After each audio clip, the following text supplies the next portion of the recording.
half of uh, half of sites around the world, especially in the U.S., are down.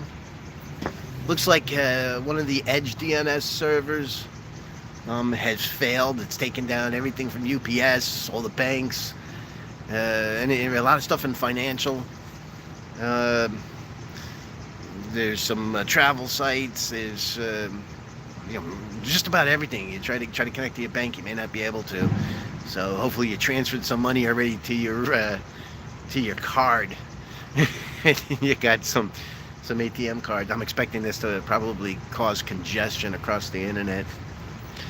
But either their server went down or it was under attack. And with everything that's going on with China and Russia and all the hacking and the taking over, I put dollars to donuts that this is a hack attempt or a hack into that DNS server. That's happened before, where they've taken out DNS servers or rearranged them. And so the DNS server, so when you want to go to your website, the DNS server converts the ABC bank to the actual IP address and sends that back to your PC, so it knows how to reach the server. And without that DNS server, it takes everything down. I ain't doing their normal life. Yeah, you're wondering when this was going to happen after that interview. Yeah, yeah. Well, we get the hey Paul, we get the. It seems like we get attacked all the time. The DNS servers are a prime target because they affect tons of websites. You know, if you take down one DNS server, you could take down thousands of websites, or more. You know, tens of thousands of sites, hundreds of thousands of sites, depending on the DNS server. But the Edge servers are definitely there. You know, and with all of the nonsense that's going on, and countries throwing names at each other, threatening to nuke each other, this and the other thing, you know, they're gonna have this type of stuff, and I'm sure, I'm sure, I'm sure the U.S. is out there doing the same thing, taking down opponents, infrastructure, whatever they can. So it's it's all part for the part to what goes on in the world these days. And it's you take down the internet these days. People are so connected to it. You take down access to it. Not only does it rile up the public and they can't get access, but it can also deprive the infrastructure. Military runs it a little bit differently, but doesn't mean it can't be affected and hacked also. But infrastructure is always a target for opponents. Look what they did with the pipeline for the oil.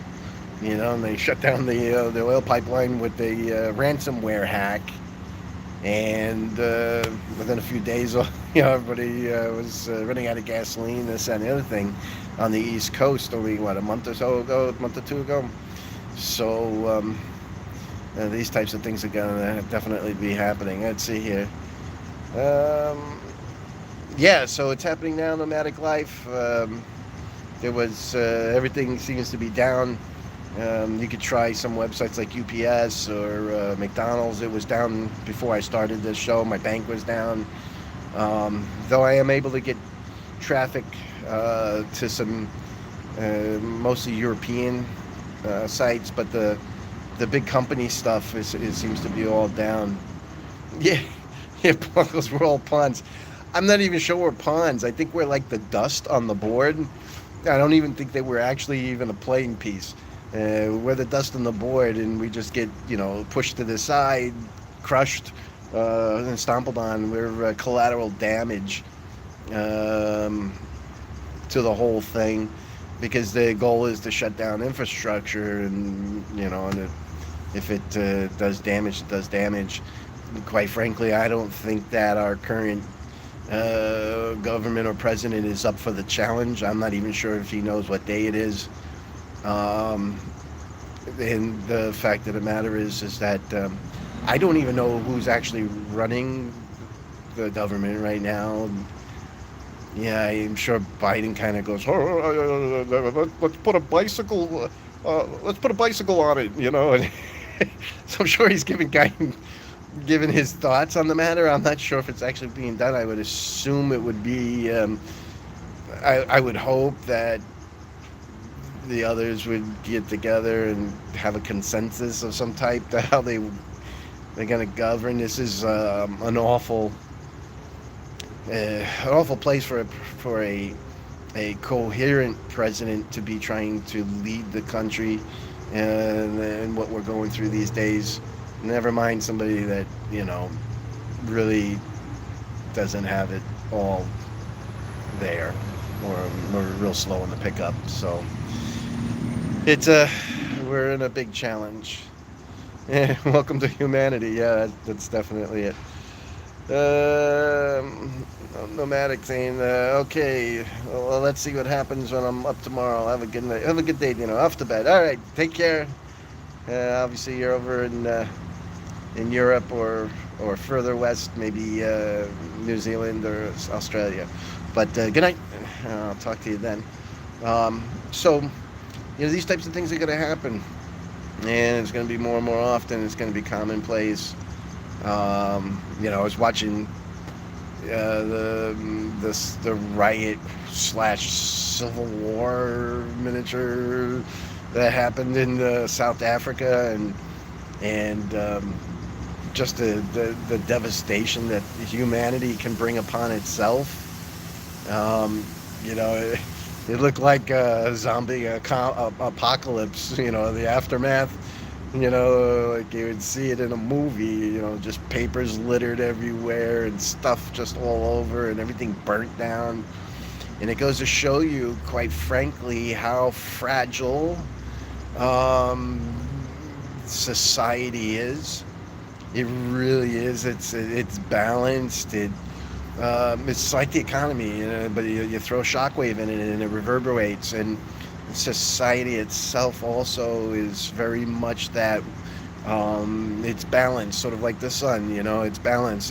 The sun is exploding, but the gravity's pulling it back, and then it finds a medium, a place where the explosion and the gravity kind of find a line where they balance, and that's the size of the sun, based on its material. And this is how society works. It's kind of balanced. You throw stuff in like the corona lockdowns, and you start changing the education of how people will learn. It makes it dramatically different, and it changes how the balance is. And when there's a balance change, it's called a solar flare. And it mass ejects material, and it's the same thing. Societies, economies, really rubber band into a really bad place, and you start watching. There's a lot of shortages. There's not enough drivers to get product out. I'm trying to ship stuff around the country.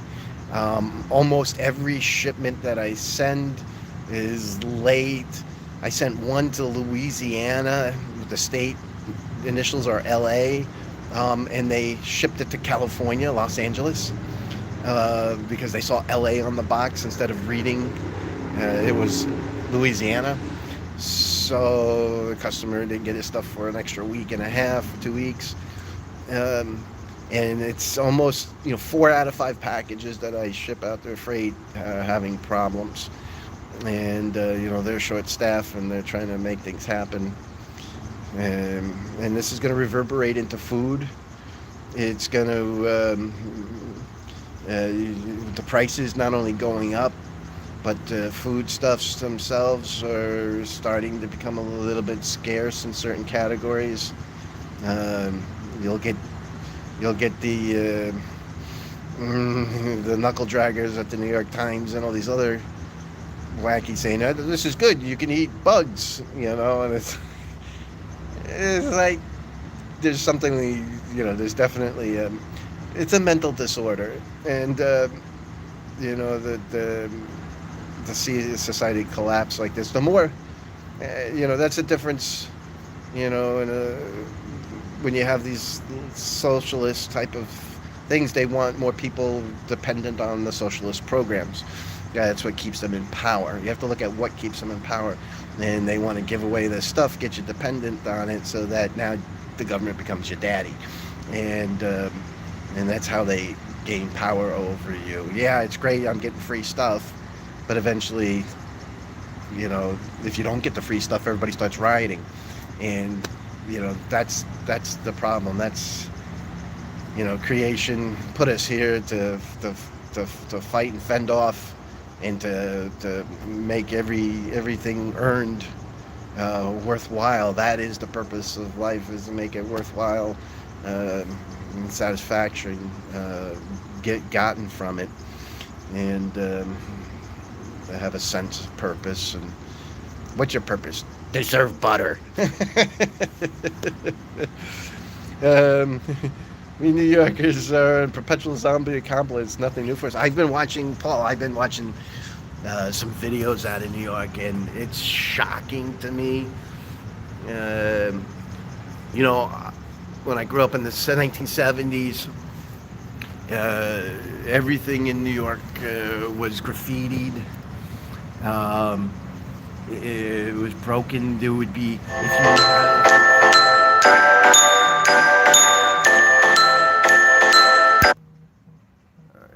let's do that.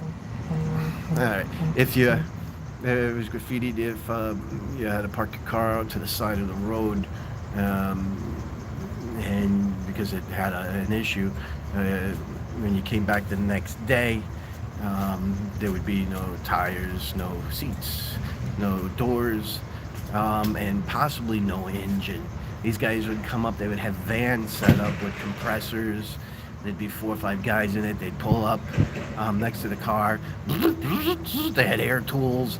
Tires came off. They would throw bricks or some wood under there. And in under 30 minutes, they'd strip the car. Cops did nothing because the Democrats didn't want to prosecute simple crimes. We've been this route before, where they didn't want to quality of life crimes. They said, oh, it's no big deal. It's no big deal. And it literally looked like a war zone. All of the subway cars were just graffiti. Look up New York City, 1970s.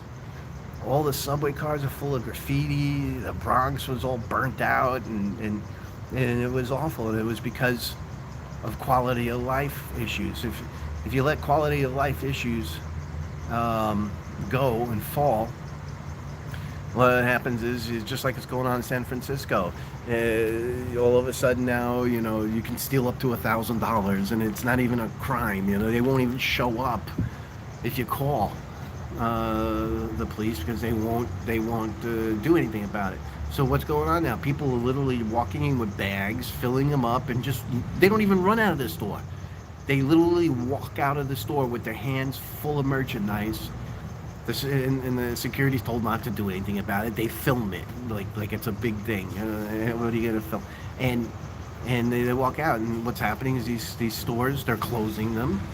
Major corporations, they're losing 30% of their inventory, and so they just close the store. And so now people are out of jobs. There's no place to buy stuff, and you turn everything into a wasteland.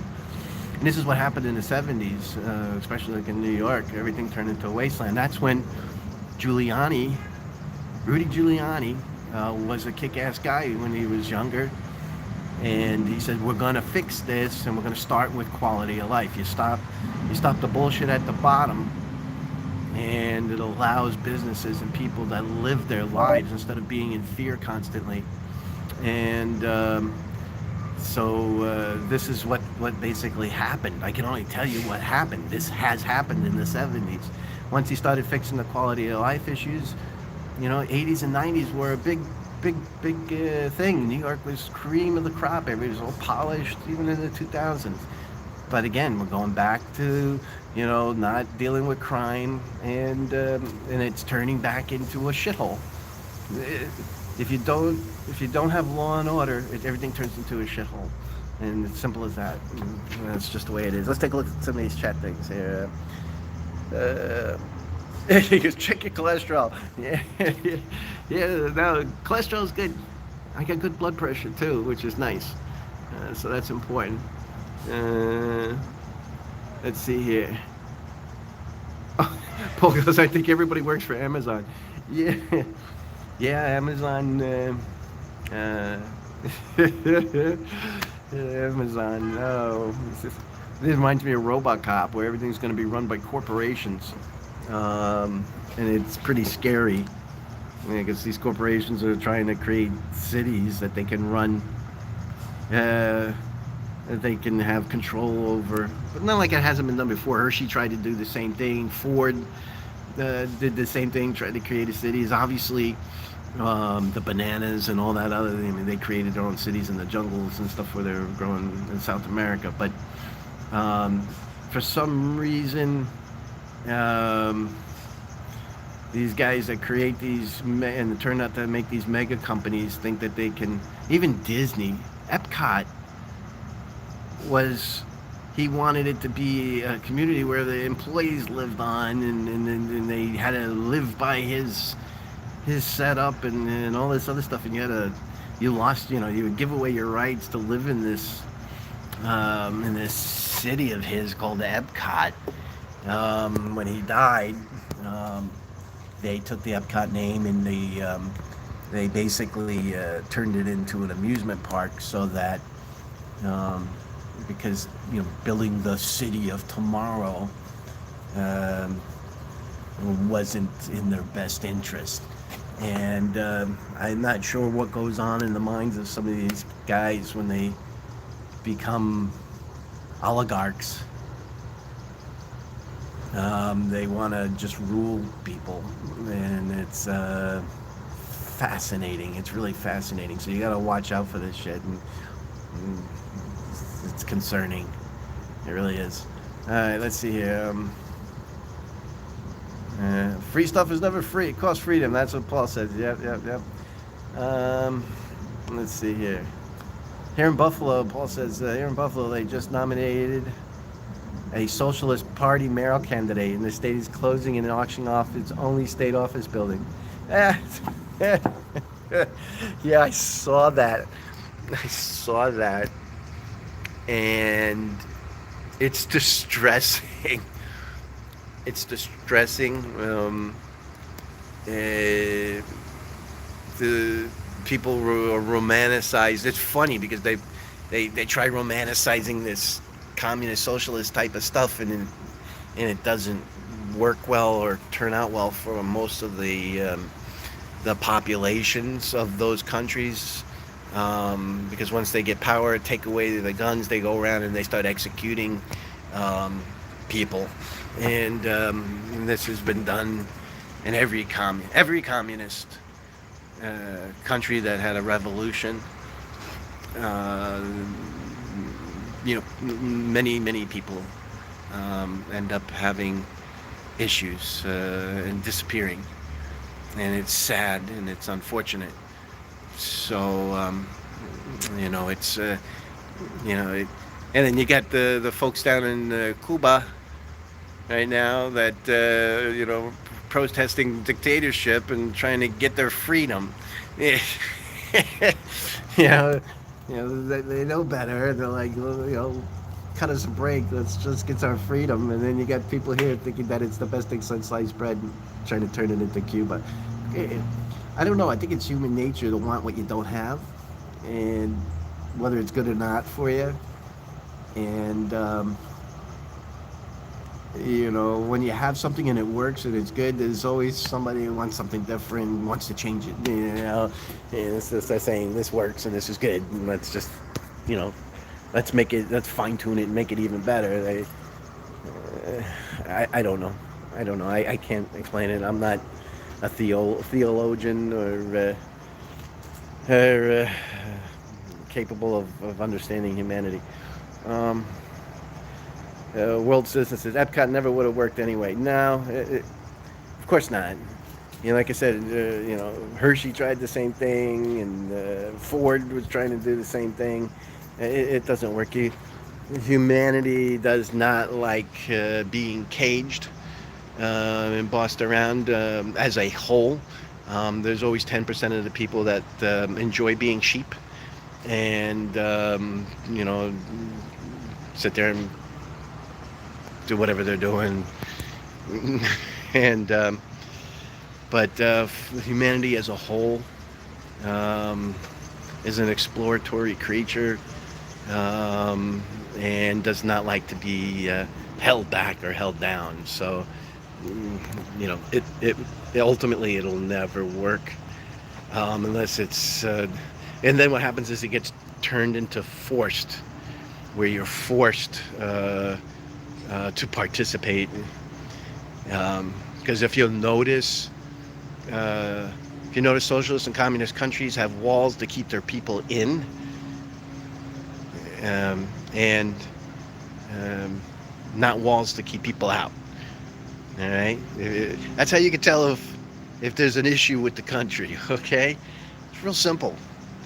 Is there, are the people trying to get there, or are they trying to get out?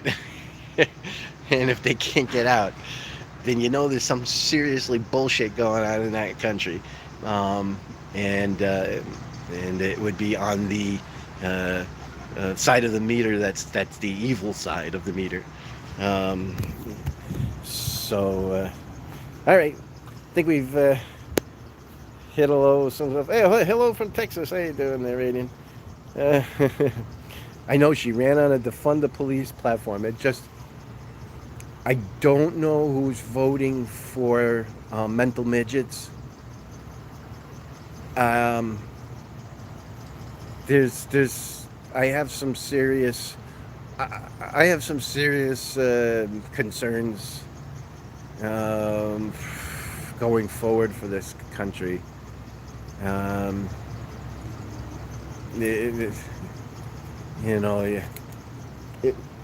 You want a community-funded police department that you can put oversight over it.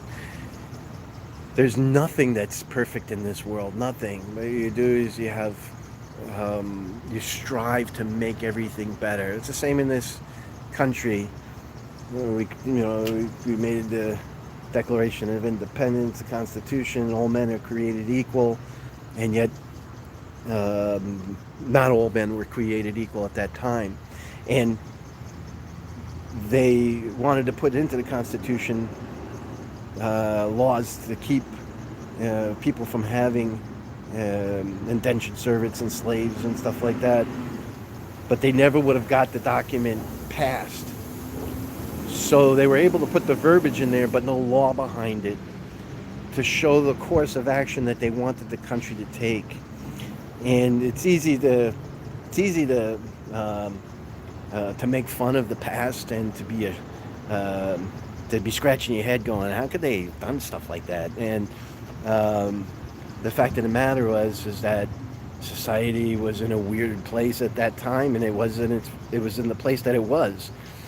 And what they tried to do is create a document that would allow the country to fine-tune and get better and get better and get better, to correct its thing. Because you can't correct stuff overnight. It has to be done over a period of time. And if you swing and wipe everything off the board, you create a revolution. Again, it goes back to what I was saying before. The stability of societies are very fragile. So things have to change over periods of time to get better, to get more fair, to be more interactive with its people, and to strive to be better tomorrow. And that's the whole purpose of life, is to make things better. And the fact that some people don't understand that is a deficiency in our educational system. But hey, DNS servers are down. We're in for trouble. We're going to see more and more of this stuff going on. I'll talk to you guys again. Thanks for hanging out with me for a few minutes and letting me babble.